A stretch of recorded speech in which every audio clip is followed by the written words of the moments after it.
வந்து அந்த பல்கலைக்கழக பரிந்துரை பிரகாரம் தொழு உரம் மட்டும் கொடுக்குறோம். இது இல்லாமல் இங்கேயே முடாக்கு அங்கங்கே இருக்கக்கூடிய வேஸ்ட்டு இந்த விவசாய கழிவுகளையும் வந்து அங்கங்கே போட்டு வச்சுருக்குறோம். இது வந்து எனக்கு நிறைவான காய் தருது. ஒரு 200 காய் கிட்டத்தட்ட எனக்கு ஒரு மரத்துலேருந்து கிடைக்குது. வச்சிருக்கீங்களோ? வரப்பு உயரமாக தான் இருக்குது. ஏன் என்ன வரப்பு உரம் வச்சுங்க, நடுவில் வச்சிருக்கலாமேங்க? இல்லை, இது வந்து இதுதான் வந்து லாபகரமானது. இந்த இது இப்போ இருக்கிற மரத்தை வச்சோமா 1 ஏக்கர் சாப்பிட்டு இருக்கோம். ஓரமாக வைக்கிறது நம்மளுக்கு பலனும் கொடுக்குது. 1 ஏக்கரில் வைக்கக்கூடிய மரங்கள் இதில் இருக்குது. வரப்போரம் பயிர் செய்கிறது தான் நல்லது. அதுவும் இல்லாமல் இதுக்குன்னு ஒரு தனி கவனம் செலுத்த தேவையில்லை. இதுக்கு தண்ணியெல்லாம் பசதில்லை. இப்போ நெல் வயலை ஒட்டி இருக்குது தென்னை மரம்.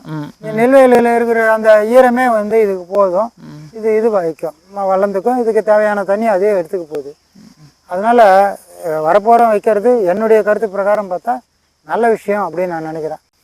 தொழு உரம் மட்டும் வருஷத்துக்கு ஒரு தடவை ஒரு 100 கிலோ 4 அன்னக்கூடை உரம் இதுக்கு மரத்தை சுற்றி ஒரு 3 அடி தள்ளி கொட்டி விட்டுருவோம். எதுக்கு 3 அடிங்க? எப்பவுமே 3 அடி தான் தள்ளுவீங்களா இல்லை வருஷம் 3 அடி தள்ளுவோம்?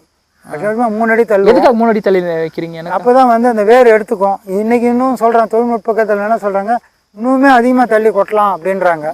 எங்களுக்கு பாதை மற்ற விஷயங்கள்லாம் இருக்கிறதுனால அந்த 3 அடியிலே கொட்டுறோம். எவ்வளோ காய்க்குதுங்க மரத்தில்? ஒரு 200 காய்க்கு கிட்டத்தட்ட வருது. ஒரு மரத்துலேருந்து 200 காய்க்கு கிட்டத்தட்ட கிடைக்குது. இது வந்து நான் இதுக்காக மரம் ஏறுறதுக்கெல்லாம் ஆள் கூப்பிட்டு வந்து ஏறுறது, இதை வந்து சுத்தம் பண்ணு, தேவையில்ல ஓலையை கழிச்சிரு, அதை பாலையெல்லாம் எடுத்து போடுன்னு சொல்லுவாங்க.